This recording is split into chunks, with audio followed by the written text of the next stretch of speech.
ॐ नमो भगवते वासुदेवाय।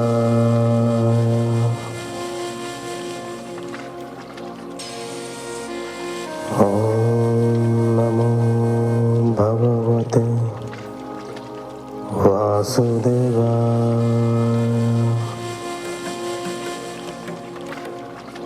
ॐ नमो भगवते वासुदेवाय।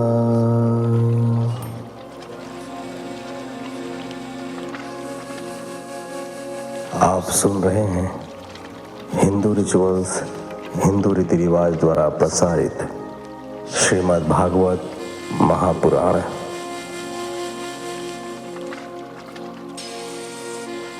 नारायणं नमस्कृत्यं नरं चैव नरोत्तमं देवीं सरस्वतीं व्यासं ततो जयमुदीरयेत्।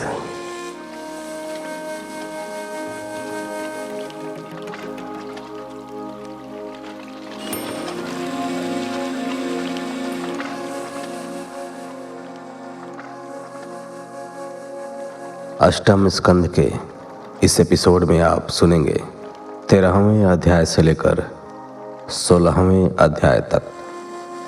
तो चलिए कथा प्रारंभ करते हैं 13वें अध्याय से।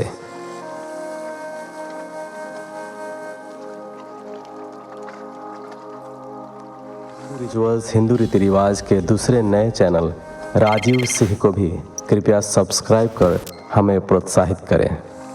इस नए चैनल के जरिए हम दुर्लभ भजनों को राजीव सिंह की आवाज़ में आधुनिक संगीत के साथ आप सब तक पहुंचाने की कोशिश कर रहे हैं। इसी के साथ इस चैनल पर दुर्लभ तीर्थ स्थानों की यात्रा तथा व्लॉग्स के जरिए भारत के सभी तीर्थों का आप सब लाइव दर्शन कर पाएंगे। कृपया इस चैनल को भी सब्सक्राइब कर हमें अपना आशीर्वाद और स्नेह दें।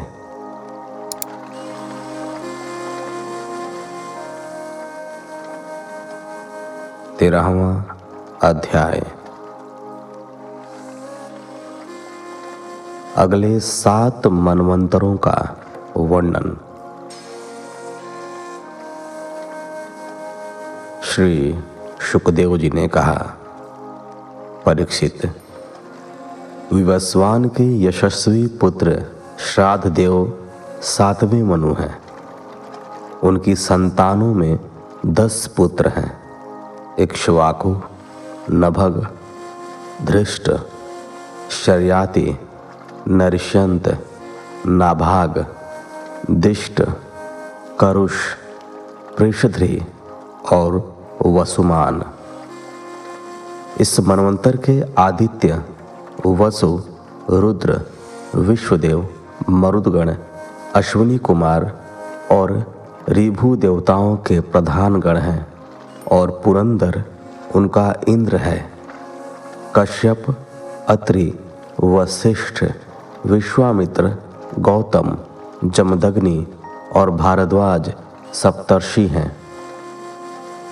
कश्यप की पत्नी अदिति के गर्भ से आदित्यों के छोटे भाई वामन के रूप में भगवान विष्णु ने अवतार लिया था। अब आगे आने वाले 7 मनवंतरों का वर्णन करता हूं। छठे मनवंतर में बताया था कि भगवान विवस्वान अर्थात सूर्य की 2 पत्नियां थीं, संज्ञा और छाया। ये दोनों ही विश्वकर्मा की पुत्रियां थीं। कुछ लोग उनकी एक तीसरी पत्नी वड़वा को भी मानते हैं।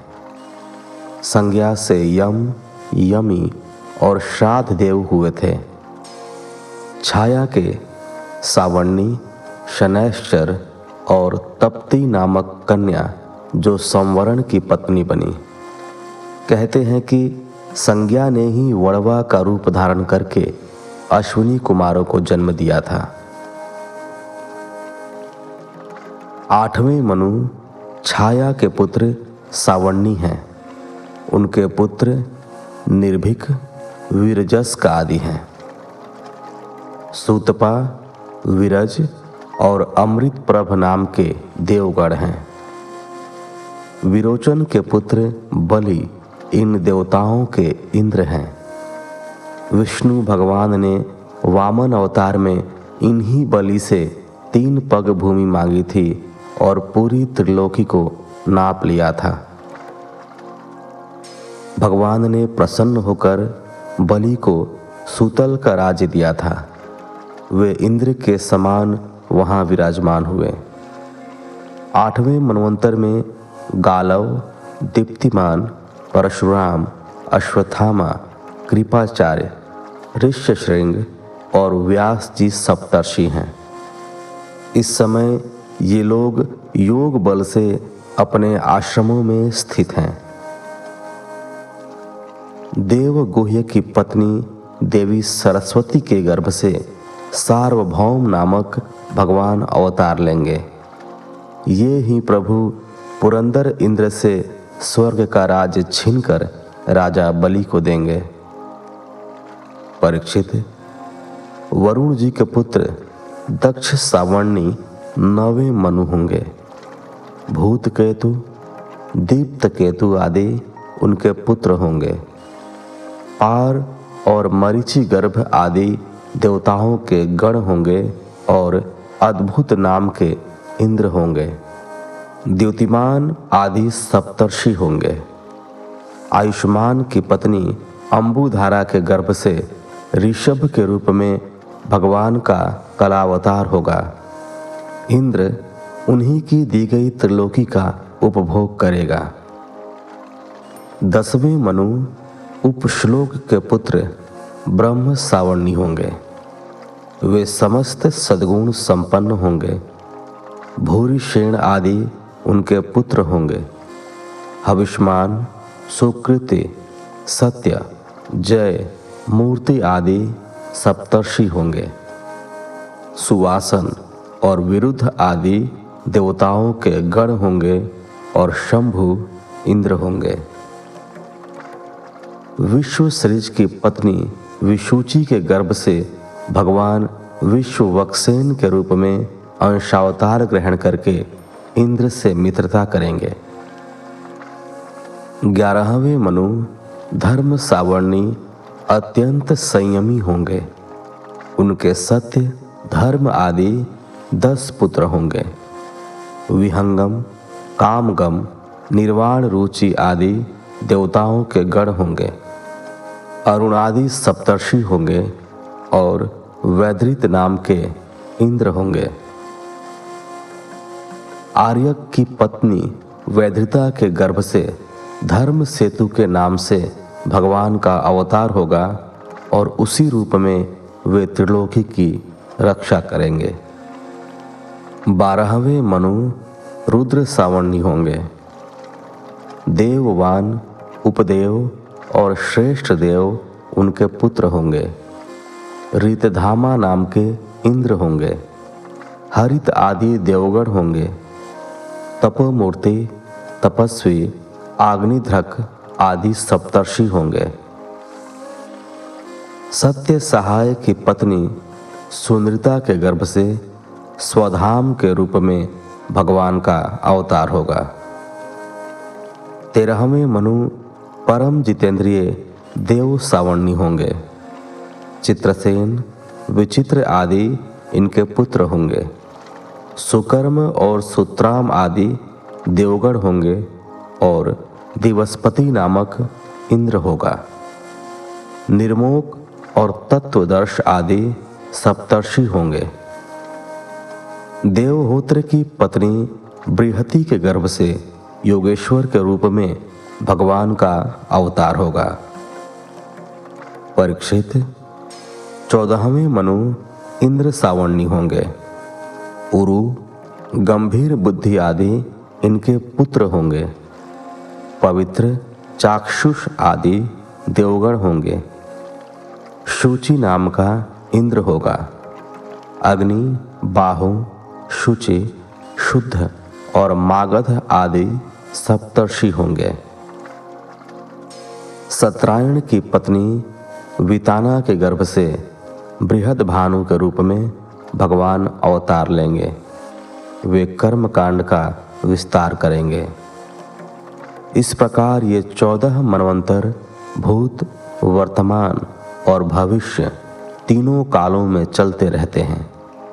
इन्हीं के द्वारा एक सहस्त्र चतुर्युगी कल्प के समय की गणना की जाती है। अब मैं इन मनुओं के पृथक पृथक कर्मों के बारे में तुम्हें बताऊंगा। ध्यान पूर्वक श्रवण करना। 14वां अध्याय।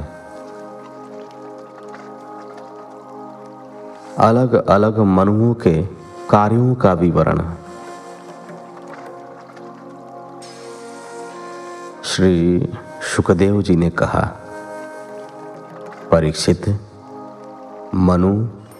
मनुपुत्रों, सप्तर्षियों और देवताओं की नियुक्ति स्वयं भगवान करते हैं।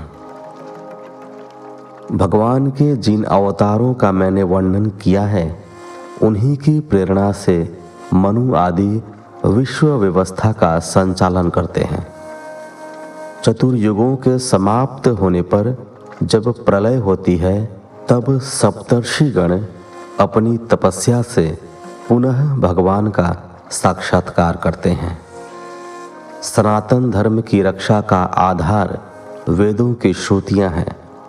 भगवान की प्रेरणा से सभी मनु अपने अपने मनवंतरों में इन श्रुतियों के प्रचार से धर्म का अनुष्ठान कराते हैं। राजन, मनुपुत्र मनवंतर काल में प्रजा पालन और धर्म पालन का कार्य कराते हैं।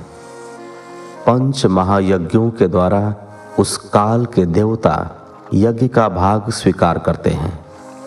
इंद्र का कार्य प्रजा पालन और भगवान द्वारा दी गई विपुल संपत्ति का उपभोग करना है।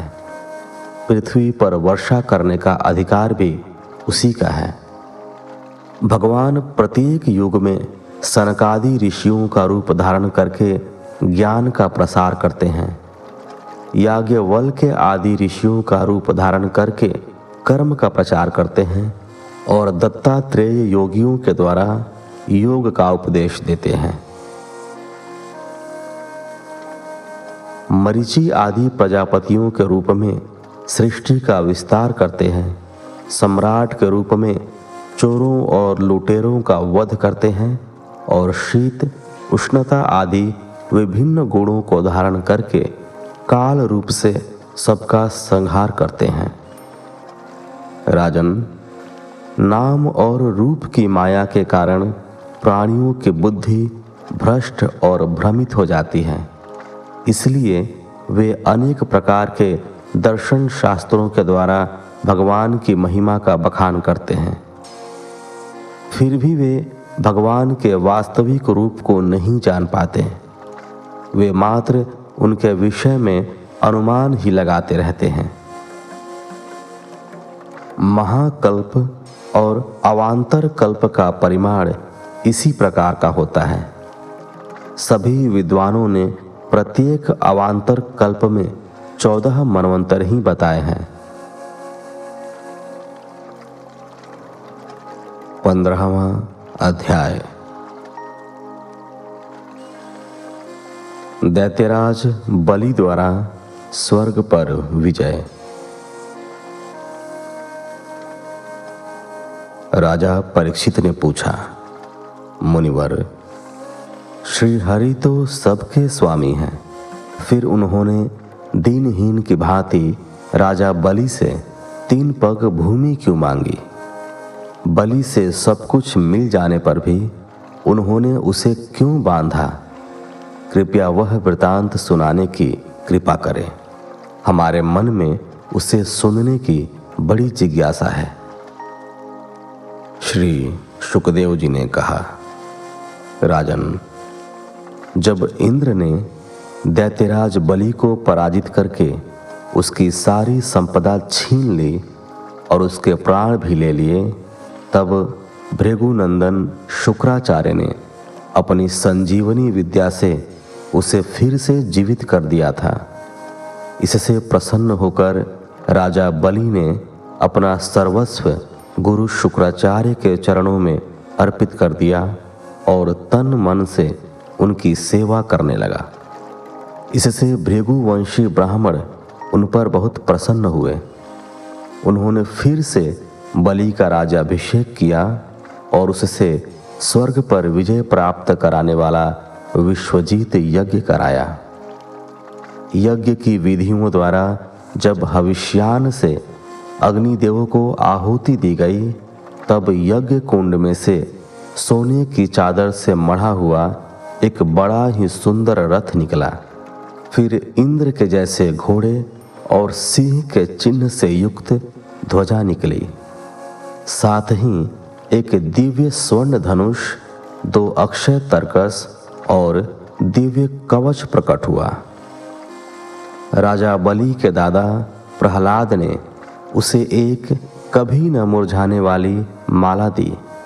इसके साथ ही दैत्यों के गुरु शुक्राचार्य ने उसे एक दिव्य शंख दिया। ब्राह्मणों की कृपा से इस प्रकार युद्ध की दिव्य सामग्री प्राप्त करके राजा बलि ने ब्राह्मणों और अपने गुरुदेव शुक्राचार्य की प्रदक्षिणा की और उनसे आशीर्वाद प्राप्त करके वह युद्ध के लिए रथ पर सवार हो गया। रथ पर सवार होकर राजा बलि अत्यधिक शोभायमान हो रहा था। दैत्य सेनापति अपनी अपनी सेना लेकर उसके पीछे आ खड़े हुए। वे सभी युद्ध के लिए अत्यधिक उत्साहित हो रहे थे। राजा बलि ने सभी दैत्यों को उत्साहित करते हुए ऐश्वर्य से परिपूर्ण इंद्र की नगरी अमरावती पर चढ़ाई कर दी। स्वयं विश्वकर्मा ने इस अद्भुत और सुंदर नगरी का बहुत ही भव्य रूप से निर्माण किया था। यह स्वर्ग कहलाती थी। गंधर्वों और सुंदर अप्सराओं तथा भव्य महलों के साथ साथ सुंदर उपवनों व सरोवरों से यह नगरी अत्यधिक शोभायमान होती थी। इस नगरी में असत्य, अधर्म, दुष्टता, हिंसा, छल कपट, कामुकता, लोभ आदि का नाम तक नहीं था। दोषी लोगों का यहाँ प्रवेश पूर्ण रूप से वर्जित था। राजा बलि के आक्रमण का समाचार सुनकर इंद्र घबरा गया। उसे यह आशा कतई नहीं थी कि बलि इतनी जल्दी अपनी शक्ति को बढ़ाकर उस पर आक्रमण करेगा। उसने देवताओं के गुरु बृहस्पति से राजा बलि से सामना करने का उपाय पूछा। बृहस्पति जी ने कहा, इंद्र, ब्रह्मवादी भृगुवंशियों ने अपने शिष्य बलि को महान तेजस्विता से अलंकृत किया है। जैसे काल के सामने कोई प्राणी नहीं ठहर सकता, उसी प्रकार मात्र भगवान श्री हरि को छोड़कर तुम्हारे जैसा कोई भी वीर उसके सामने नहीं ठहर पाएगा। इसलिए तुम स्वर्ग को छोड़कर कहीं छिप जाओ और समय की प्रतीक्षा करो। जब शत्रु का भाग्य पलटेगा तभी तुम फिर से स्वर्ग पा सकोगे। इस समय ब्राह्मणों की शक्ति अत्यंत प्रबल है। जो ब्राह्मणों का तिरस्कार करेगा उसका सर्वनाश हो जाएगा। राजन, आचार्य बृहस्पति देवताओं के समस्त स्वार्थ और परमार्थ के ज्ञाता थे। उन्होंने जब देवताओं को ऐसी सलाह दी तो वे लोग रूप बदलकर स्वर्ग छोड़कर चले गए। इस प्रकार देवताओं के स्वर्ग छोड़कर छिप जाने पर विरोचन पुत्र राजा बलि ने अमरावती पर अपना अधिकार कर लिया। उसके बाद उसने तीनों लोकों पर भी विजय प्राप्त कर ली। जब बलि विश्व विजयी हो गया तो भृगुवंशियों ने उससे 100 अश्वमेध यज्ञ कराए। उन यज्ञों के प्रभाव से राजा बलि का यश चंद्रमा के समान सभी दिशाओं में फैल गया। ब्राह्मणों की कृपा से प्राप्त राज लक्ष्मी का उपभोग वह राजा बड़ी उदारता से करने लगा और खुले दिल से दान दक्षिणा देने लगा। इससे वह दानवीर राजा बलि के नाम से लोकप्रिय हो गया। 16वां अध्याय। ऋषि कश्यप द्वारा अदिति को पयोव्रत का उपदेश। श्री शुकदेव जी ने कहा, परीक्षित, उधर देवताओं के इस प्रकार मुंह छिपाकर छिप जाने से देवताओं की माता अदिति को बड़ा दुख हुआ। वे उदास रहने लगी, किंतु जब अपनी समाधि पूरी करके उनके पति ऋषि कश्यप उनके पास आए और उन्हें उदास देखा तो उन्होंने पूछा, प्रिय, गृहस्थाश्रम तो लोगों को योग का फल देने वाला है। इस आश्रम में रहकर धर्म, अर्थ और काम के सेवन में किसी प्रकार का विघ्न नहीं पड़ता। गृहस्थ व्यक्ति के कर्मकांड भी उचित रीति से होते हैं, परंतु मैं देख रहा हूं कि तुम उदास हो। तुम्हारी उदासी का क्या कारण है? क्या तुमसे अतिथि सम्मान में कोई त्रुटि हुई है? क्या मेरे यहाँ न रहने के कारण तुम उदास हो? ब्राह्मण और अग्नि गृहस्थ जीवन के आधार हैं। क्या तुमसे उनका कोई अहित हुआ है? क्या तुम्हारी संतान पर कोई आपत्ति आ पड़ी है? क्या बात है, मुझे बताओ। अदिति ने कहा, स्वामी, ब्राह्मण, गौ, धर्म और आपकी यह दासी सभी कुशल हैं। यह गृहस्थ आश्रम अर्थ, धर्म और काम की साधना में परम सहायक है। आपके निरंतर स्मरण से और कल्याण कामना से अग्नि, अतिथि, सेवक, भिक्षुक और किसी भी याचक का तिरस्कार मेरे द्वारा नहीं हुआ है। आपके रहते मेरे मन की ऐसी कौन सी कामना है जो पूरी नहीं होती? हे आर्यपुत्र, समस्त प्रजा आपकी ही संतान है। आप अपनी संतानों के प्रति, वे देव हों या दैत्य, सभी पर समान भाव से स्नेह रखते हैं। स्वयं परमात्मा भी अपने भक्तों की सभी अभिलाषाएं पूर्ण करते हैं। आप मेरे स्वामी हैं और मैं आपकी दासी हूं। आप सदैव मेरी भलाई के विषय में ही सोचते हैं, परंतु मेरा यह कर्तव्य है कि मैं आपको बता दूं कि शत्रुओं ने हमारा सब कुछ छीन लिया है। यहाँ तक कि रहने का स्थान भी अब हमारी संतान के पास नहीं है। वे मुंह छिपाकर दैत्यों के भय से कहीं जा छिपे हैं। इसी कारण आज मैं दुखी और उदास हूं। आपसे बढ़कर ऐसा कौन है जो हमारी भलाई करे?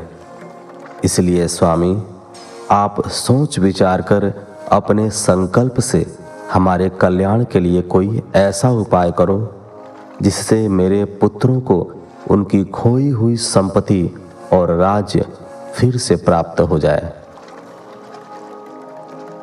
परीक्षित, इस प्रकार अदिति के द्वारा सारा समाचार लेने पर ऋषि कश्यप को बड़ी हैरानी हुई। उन्होंने अदिति से सभी प्राणियों के हृदय में निवास करने वाले परमात्मा की आराधना करने के लिए कहा।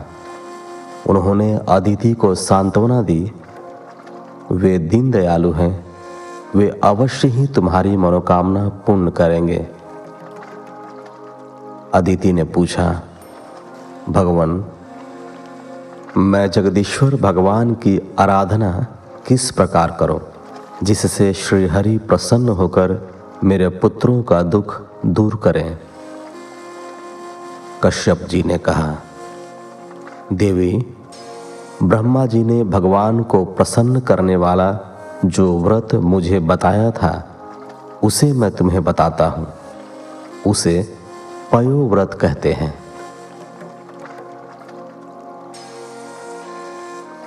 पयोव्रत कैसे करें? फाल्गुन मास के शुक्ल पक्ष में 12 दिन तक केवल दूध पीकर भगवान की पूजा करनी चाहिए। अमावस्या के दिन यदि मिल सके तो सूअर की खोदी हुई मिट्टी से अपने शरीर को मलकर नदी में स्नान करें। उस समय मन ही मन यह प्रार्थना करनी चाहिए कि हे वराह भगवान, आपने प्राणियों को रहने का स्थान देने के लिए रसातल से पृथ्वी का उद्धार किया था। मैं आपको नमन करती हूँ। आप मेरे पापों को नष्ट कर दें। प्रतिदिन अपने नित्य प्रति के कार्य पूरे करके एकाग्रचित्त होकर भगवान की मूर्ति, वेदी, सूर्य, जल, अग्नि और गुरुदेव की उपासना करनी चाहिए। भगवान से कहो कि प्रभु, आप सर्वशक्तिमान हैं, अंतर्यामी और पूजनीय हैं। समस्त प्राणी आप में और आप सभी प्राणियों में निवास करते हैं, इसलिए आपको वासुदेव कहा जाता है। आप समस्त चराचर जगत और कारणों के साक्षी हैं। मेरा आपको बार बार नमस्कार है। प्रभु, आप अव्यक्त भी हैं और सूक्ष्म भी हैं। प्रकृति और पुरुष में आप ही स्थित हैं। आप समस्त गुणों के ज्ञाता हैं। आप ही यज्ञ हैं और कर्म के 2 सिर, प्रायणीय और उदयनीय हैं। प्रातः, मध्याह्न और सायं, ये 3 समय आपके 3 चरण हैं। 4 वेद आपके 4 सिंह हैं। गायत्री आदि 7 छंद ही आपके 7 हाथ हैं। यह धर्ममय वृषभ रूप यज्ञ वेदों के द्वारा प्रतिपादित है और इसकी आत्मा आप स्वयं हैं। आप ही लोक कल्याणकारी शिव हैं और आप ही प्रलय के दाता रुद्र हैं। आप ही समस्त शक्तियों को धारण करने वाले हैं। आप ही समस्त भूतों और विद्याओं के अधिपति हैं। आप ही सबके प्राण और जगत के स्वामी हैं। आप ही योग और उससे मिलने वाले फल हैं।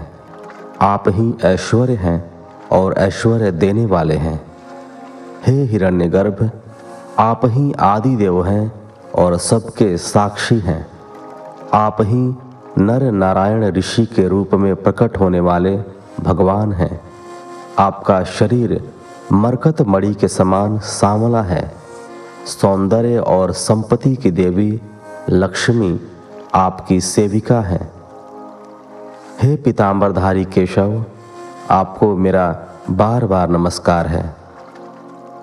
ऐसा करके आचमन करें और सुगंध, धूप, दीप, माला आदि से भगवान की पूजा करें।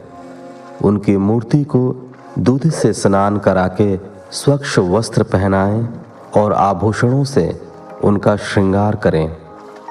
दूध में पकाए हुए गुड़ और चावल का नैवेद्य लगाएं और पूजा के बाद उसे भक्तों में बांट दें। स्वयं भी ग्रहण करें। 108 बार द्वादशाक्षर मंत्र का जाप करके विभिन्न स्तुतियों से भगवान के गुणों को गाएं। दंडवत प्रणाम करके 2 ब्राह्मणों को यथोचित रूप से खीर आदि के साथ भोजन कराएं। उन्हें दक्षिणा आदि देकर उनका सत्कार करें। उसके बाद इष्ट मित्रों के साथ स्वयं भी भोजन करें।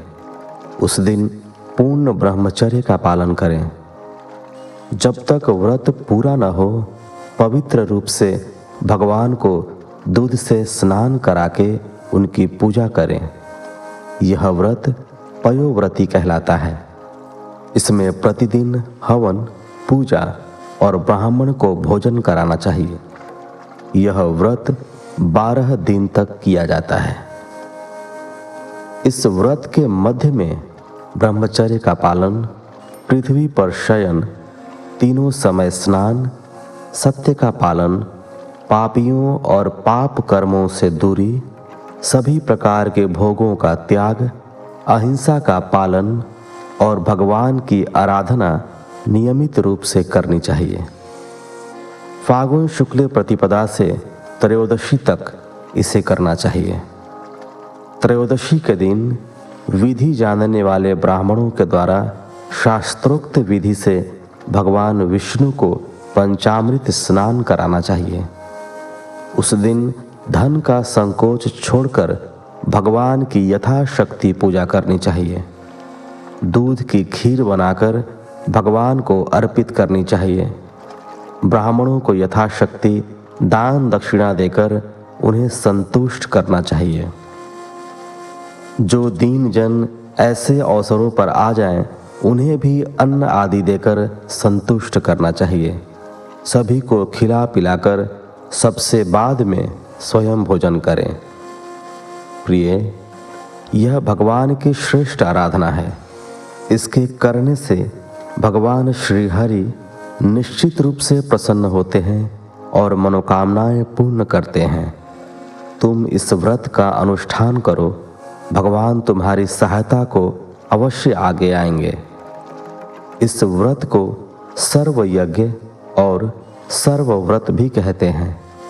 यह समस्त तपस्याओं का सार और मुख्य दान है। इस प्रकार 16वें अध्याय के साथ इस एपिसोड को यहीं विराम देते हैं। मिलते हैं आपसे अगले एपिसोड में। तब तक के लिए धन्यवाद। जय श्री हरि।